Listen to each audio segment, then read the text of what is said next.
여러분은 지금 굉장한 속도로 시간을 낭비하고 있습니다. 이게 무슨 멍멍이 소리냐고요? 수많은 오락거리로 넘쳐나는 오늘날 우리는 아주 쉽게 도파민에 노출됩니다. 포르노, 술, 담배, 스마트폰, 게임 등 즉각적인 도파민을 느끼게 하는 것들이 이미 아무렇지도 않게 우리 일상 속에 녹아 있습니다. 도박이나 마약처럼 무섭지도 죄책감이 크게 들지도 않죠. 이미 다들 비슷하게 살고 있으니까요. 그런데 이게 시간을 빠르게 낭비하는 것과 무슨 상관이 있냐? 아인슈타인의 상대성 이론을 알고 계시나요? 어려운 이론이지만 아인슈타인 선생님께서 직접 누구나 이해할 수 있게 설명해 주셨습니다. 매력적인 이성과 함께 있으면 시간이 빠르게 가게 느껴진다. 이게 시간의 상대성이며 상대성 이론이다. 아인슈타인 이후 기술이 더욱 발달하여 현대에 이르러서는 매력적인 이성만큼이나 기술 중독이 시간을 빠르게 가게 합니다. 우리가 재밌는 게임을 하거나 영화, 애니, 웹툰, 야동 등을 시청할 때 시간이 금방 지나가곤 하죠. 중독은 우리의 현재를 다시 오지 않을 젊음을 유일하게 모두에게 평등한 시간을 굉장히 빠르게 낭비하는 행위인 겁니다. 미국 국립중독연구소 소장 조지 쿱에 의하면 중독에 빠지는 길은 두 가지가 있다고 합니다. 중독자로 태어나거나 많이 하거나. 중독에 취약한 뇌는 중독적인 행위나 약물에 단 한 번만 노출되더라도 쉽게 중독되며 중독에 강한 뇌를 가지고 있어도 반복적인 행위를 통해 결국 중독된다는 뜻이죠. 중독에 남들보다 강한 사람들은 본인의 자유의지를 지나치게 믿는 경향이 있습니다. 마음만 먹으면 언제든 끊어낼 수 있다고 생각하는 거죠. 하지만 막상 끊어내려고 하면 견디기 힘들 정도로 통제하기 어렵습니다. 자유의지로 그 행위를 선택했지만 자유의지로 끊어내기란 너무 어려운 것이죠. 도파민 중독을 해결하는 방법은 이미 인터넷과 책에 많이 나와 있습니다. 하지만 오늘 제가 할 이야기는 저를 도파민 중독에서 탈출시켜준 제가 직접 겪은 방법이니 절대 식상하거나 뻔하지 않을 거예요. 최근까지 저는 심각한 도파민 중독이었습니다.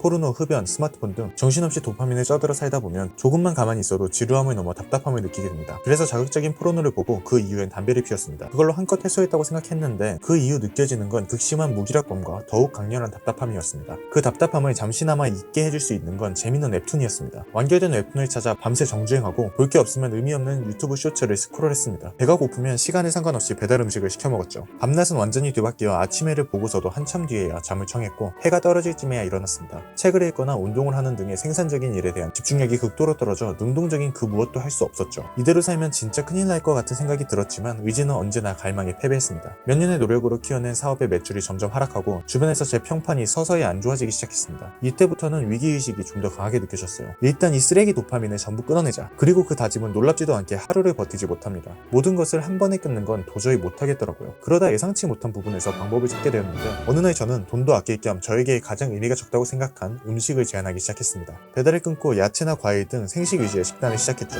막상 음식을 끊고 나니 음식은 저에게 굉장한 큰 의미였다는 걸 그제서야 깨달았습니다. 단순히 배만 부르고 원하는 음식을 먹지 못하니 식욕은 무시무시한 갈망으로 돌아와 저를 괴롭혔습니다. 그 좋아하던 담배가 생각나지도 않을 정도로요.